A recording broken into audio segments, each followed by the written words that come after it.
À cet effet, il demande au Premier ministre et au ministre en charge des collectivités territoriales de finaliser les processus de mise en place consensuelle des pôles territoires impliquant l'ensemble des acteurs concernés. Il indique la nécessité d'accroître et d'accélérer la décentralisation des investissements publics par une définition des mécanismes de transfert des compétences aux collectivités territoriales et une évaluation des relations financières entre ces dernières et l'État. À cet effet, il demande au ministre de l'Économie, des Finances et du Plan et au ministre chargé des collectivités territoriales de coprésider chaque année une conférence sur les finances locales dans l'optique d'une meilleure visibilité sur la gestion financière des communes et des départements. Le président de la République les engage également à impulser une réflexion sur les exécutifs territoriaux afin d'actualiser les textes relatifs à la gestion du foncier et au patrimoine immobilier des collectivités territoriales. Enfin, il annonce qu'il présidera le 2 juillet 2026 une rencontre avec les exécutifs territoriaux afin de renforcer le soutien de l'État aux collectivités territoriales et d'impulser une nouvelle dynamique à la décentralisation, à l'aménagement et au développement des territoires.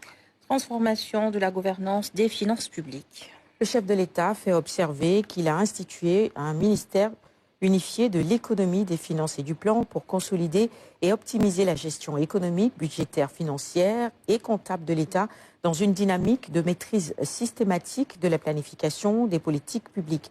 Dans ce sens, il indique avoir validé la création d'une direction générale des financements et de la dette pour assurer le renforcement de la spécialisation de la fonction comptable de l'État et veiller à la gestion exhaustive, préventive et active des ressources et charges publiques, ainsi que de l'endettement de l'État et de ses démembrements.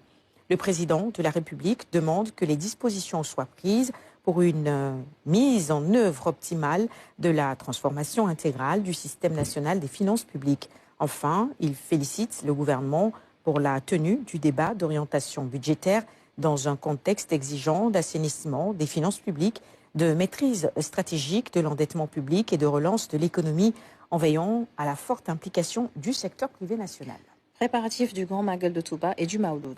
Le chef de l'État souligne que les éditions 2026 du Grand Magal de Touba et du Maouloud seront célébrées durant le mois d'août en plein hivernage. À cet effet, il demande au gouvernement de prendre toutes les dispositions logistiques et sécuritaires préventives en liaison avec les organisateurs afin d'assurer leur déroulement dans les meilleures conditions.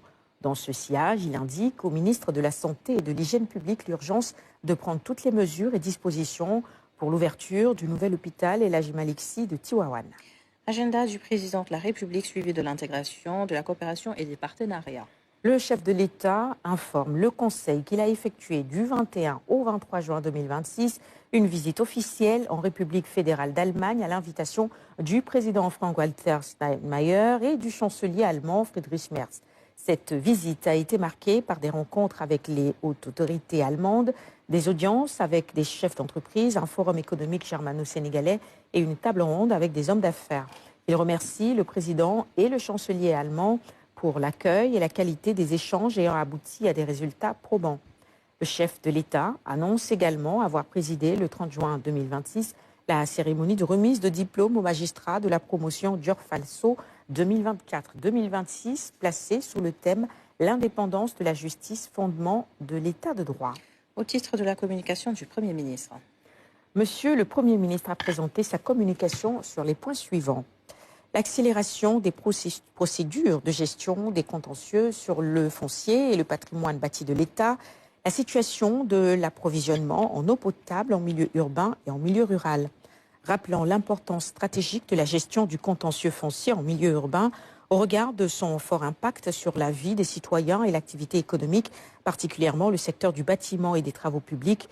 Le Premier ministre a indiqué les diligences résiduelles notées dans la mise en œuvre des recommandations issues des rapports relatifs aux audits fonciers élaborés par le comité mis en place à la primature. Sur la base de cet état des lieux, il a instruit le dit comité de mettre en œuvre toutes les mesures idoines urgentes permettant de lever l'incertitude pesant sur un nombre conséquent de personnes physiques de bonne foi affectées par les suspensions de travaux et de donner du souffle au secteur des BTP. Il a insisté sur la prise en charge globale de la problématique des contentieux fonciers par une réforme foncière globale basée sur une approche intégrée et intersectorielle visant à garantir une gouvernance foncière équitable et durable. Le Premier ministre a mis l'accent sur la nécessité de renforcer les moyens d'intervention de la Direction générale de la surveillance et du contrôle de l'occupation des sols pour la gestion 2027, d'assurer le fonctionnement régulier des comités régionaux et départementaux de l'urbanisme, de l'habitat et du cadre de vie en tant qu'organe de veille et de régulation, de procéder à l'élaboration d'une proposition de doctrine de résolution des cas de cession irrégulière par les soins de la SOGEPA. Sur la situation de la gestion de l'approvisionnement en eau potable en milieu urbain et rural, le Premier ministre a rappelé que malgré l'exécution de l'essentiel des décisions issues du Conseil interministériel de l'approvisionnement en eau potable tenu le 23 août 2024, le secteur fait face à des difficultés liées à l'achèvement de la réforme institutionnelle de l'hydraulique rurale, la restauration de l'équilibre financier de l'hydraulique urbaine.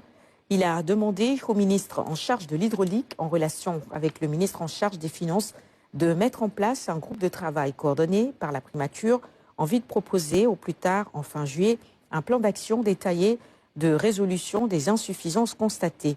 Au titre des grands projets structurants, le Premier ministre a évoqué la nécessité de sécuriser les espaces budgétaires nécessaires. Il a également invité le ministre en charge de l'hydraulique à lui proposer d'ici mi-juillet un projet de feuille de route pour la renégociation des échéanciers de paiement des prêts, la rétrocession du financement, le paiement des décomptes et la reprise des travaux du barrage de Samba-Galou. Ce projet sera soumis au chef de l'État en vue de sensibiliser ses homologues des pays membres de l'OMVG pour son approbation par le Conseil des ministres de cette organisation. Le Premier ministre a clos sa communication sur l'importance de la communication gouvernementale, qui est un instrument stratégique de conduite de l'action publique. Il a invité le ministre en charge de la communication et le ministre en charge du suivi, du pilotage et de l'évaluation de l'agenda national de transformation Sénégal 2050 à finaliser les travaux déjà entamés et à les présenter lors du prochain Conseil des ministres. Au titre des communications des ministres. Le ministre de la Santé et de l'Hygiène publique a fait une communication sur le thème « La souveraineté pharmaceutique, un levier de sécurité sanitaire et de développement économique ». Le ministre de la Fonction publique, du Travail et de la Réforme du service public a présenté une communication sur le projet de loi portant Code général d'éthique et de déontologie des agents publics. Et au titre des textes législatifs et réglementaires. Le Conseil a examiné et adopté le projet de loi autorisant le président de la République à ratifier le traité de Marrakech visant à faciliter l'accès des aveugles, des déficients visuels et des personnes ayant d'autres difficultés de lecture des textes imprimés aux œuvres publiées, adopté à Marrakech le 27 juin 2013 et entré en vigueur le 30 septembre 2016. Et au titre des mesures individuelles. Le président de la République a pris les décisions suivantes. Au titre de la présidence de la République. Monsieur Fally Seck, administrateur civil principal, est nommé président du Haut Conseil du dialogue social, poste vacant. Monsieur Abdoulaye Niane, expert fiscal, est nommé délégué général à l'entrepreneuriat rapide des femmes et des jeunes, d'RFJ, en remplacement de Madame Aïssatou Mbodj. Monsieur Amadou Niang, consultant, est nommé président du conseil d'administration de la Société de gestion du patrimoine bâti de l'État, SOGEPA, poste vacant. Au titre de la primature. Monsieur Moustapha Mbeng, docteur en sciences de l'information et de la communication, est nommé directeur des archives du Sénégal, poste vacant. Au titre du ministère de l'économie, des finances et du plan. Monsieur Abdourahmane Baldé, juriste fiscaliste, est nommé directeur général de la Loterie nationale sénégalaise LONASE, en remplacement de Monsieur Toussaint Manga. Monsieur Mamadou Gueye, titulaire d'un diplôme supérieur en finance et comptabilité, est nommé administrateur du Fonds de garantie automobile, poste vacant. Et au titre du ministère de l'Intérieur et de la Sécurité publique. Monsieur Guédi Diouf, administrateur civil principal de classe exceptionnelle, matricule de solde numéro 606-920E, précédemment gouverneur de la région de Tambacounda, est nommé gouverneur de la région de Kaolack en remplacement de Monsieur Mohamedou Mokhtar Wade, appelé à d'autres fonctions. Monsieur Abdourahmane Ndiaye, administrateur civil principal, matricule de solde numéro 661 357D, est nommé gouverneur de la région de Tambacounda en remplacement de M. Guédi Diouf, appelé à d'autres fonctions. Au titre du ministère de la Communication et des Relations avec les institutions. M. Mouamadou Moustapha Tchoun, administrateur civil principal, matricule de solde numéro 608 875H, est nommé secrétaire général du ministère de la Communication et des Relations avec les institutions. M. Mamadou Moustapha Diallo, spécialiste en gestion de projets et en finances publiques, matricule de solde numéro 634 436Z, précédemment directeur de l'administration générale et de l'équipement au ministère de la Culture, de l'Artisanat et du Tourisme, est nommé directeur de l'administration générale et de l'équipement au ministère de la Communication et des Relations avec les institutions. Et au titre du ministère des Télécommunications et du Numérique. Monsieur Serigne Ahmadou Bambassi, ingénieur géomaticien, expert en management des projets, matricule de solde numéro 751 991B, est nommé secrétaire général du ministère des Télécommunications et du Numérique. Au titre du ministère du Pétrole et de l'Énergie. Monsieur Tierno Seydou Ly, ingénieur pétrolier, matricule de solde numéro 727 813B, est nommé directeur général de la Société des pétroles du Sénégal Petrosen Holding SA en remplacement de monsieur Alioune Gueye. Et au titre du ministère des Mines et de la Géologie. Monsieur Mamadi Touré, ingénieur géologue, expert minier, est nommé directeur général de la Société des mines du Sénégal, SOMISEN, en remplacement de monsieur Ngane Demba Touré. Au titre du ministère de la Culture, de l'Artisanat et du Tourisme. Monsieur Abdou Sembadi Diatta, enseignant en arts et culture, précédemment directeur général de la culture, est nommé directeur général du Musée des civilisations noires, poste vacant. Au titre du ministère de l'Urbanisme, des collectivités territoriales et de l'aménagement des territoires. Monsieur Mamadou Diouf, spécialiste en décentralisation et en développement local, est nommé président du conseil de surveillance de l'Agence de développement local ADL. Au titre du ministère de l'Industrie et du Commerce. Monsieur Cheikh Ahmed Tidiane Gueye, ingénieur chimiste, agroalimentaire, spécialiste en transformation, est nommé directeur général de la Société nationale de commercialisation des oléagineux du Sénégal, Sonacos SA, poste vacant. Monsieur Ismaël Kébé, consultant en management, audit et évaluation, est nommé directeur général de l'Agence de développement et d'encadrement des petites et des moyennes entreprises, ADPME, poste vacant. Monsieur Oumar Rémy, expert en commerce international, est nommé directeur général de l'Agence de promotion des sites industriels à Prosy, en remplacement de monsieur Mamadou Lamine Ndiaye.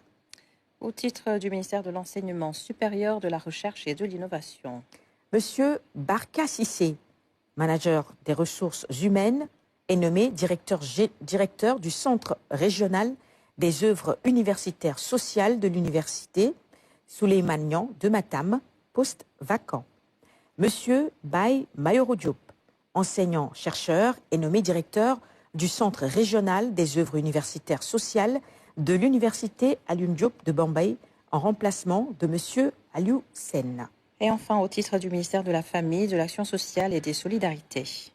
Monsieur Cher Tako Diop, professeur agrégé de médecine, titulaire d'un diplôme supérieur en finances publiques et en économie de la santé, est nommé délégué général à la protection sociale et à la solidarité nationale en remplacement de monsieur Matar Sen. Monsieur Paul-Joseph Ndiaye, titulaire d'un master en audit et contrôle de gestion, est nommé directeur général de l'action sociale en remplacement de monsieur Boukar Diouf. Signé Bakary Sarr, ministre de la Communication et des Relations avec les institutions, porte-parole du gouvernement. C'est tout pour ce mercredi, Adama. Merci beaucoup, Sarah Louis Senghor, pour la lecture du communiqué du Conseil des ministres de ce mercredi. Merci également d'avoir été avec nous. Je vous souhaite de passer une excellente fin de soirée en compagnie de nos programmes sur la Une.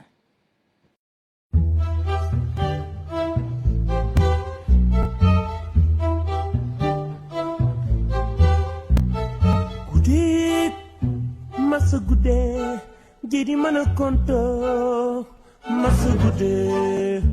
masa guddee waaw yéen xaaleel yow mi ni laa ko bëggee waaw bisimilaay ñi déti da dellu sàkku ñaan di ñaan yàlla mu nangu mu lépp lum ko ñaan seytaane day yàq xel di sotti xalaat di féewale àndandoo ñun daal bum nu laal yaay yéen xaaleel yow mi ni laa ko bëggee waaw